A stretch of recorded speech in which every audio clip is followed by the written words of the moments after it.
ఈ question related to price discount, price and discount పైన the cost price of an article 4000కి ఒక article ఉంది and market of the article at 35% above the its price. అంటే ఇచ్చిన మా cost price పైన 35% పెట్టేసి మనం మార్కెట్ ప్రైస్ డిసైడ్ చేసి ఉంటాం.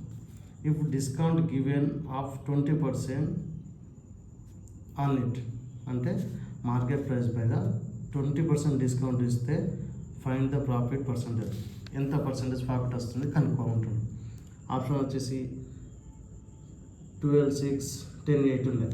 సో మనకి ఇక్కడ ఏంటంటే క్వశ్చన్లో ఏమన్నాడు, వాట్ ఈస్ ద ప్రాఫిట్ అని అడగలేదు, ఎగ్జాక్ట్ నెంబర్ ఎంత ప్రాఫిట్లో అని అడగలేదు, what is the profit percentage అన్నాడు. పర్సంటేజ్ అన్నాడు కాబట్టి మనం ఇచ్చిన ఈ 4000 మార్కెట్ ప్రైస్ని 100గా కూడా తీసుకోవచ్చు. సో మన కాస్ట్ ప్రైస్ 100 అనుకుంటే కాస్ట్ ప్రైస్ 100 అవుతుంది.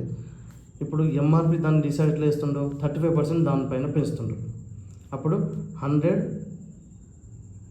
+ 35 135. సో 135 అయిపోయింది ఇక్కడ.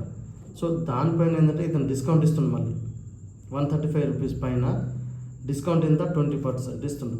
20% డిస్కౌంట్ ఇస్తే ఇది 27 రూపీస్ వస్తుంది. సో అప్పుడు ఎంఆర్పి ఎంత అవుతుంది, 35 - 27 8. సో 8% వస్తుంది. So 8% is answer, 8.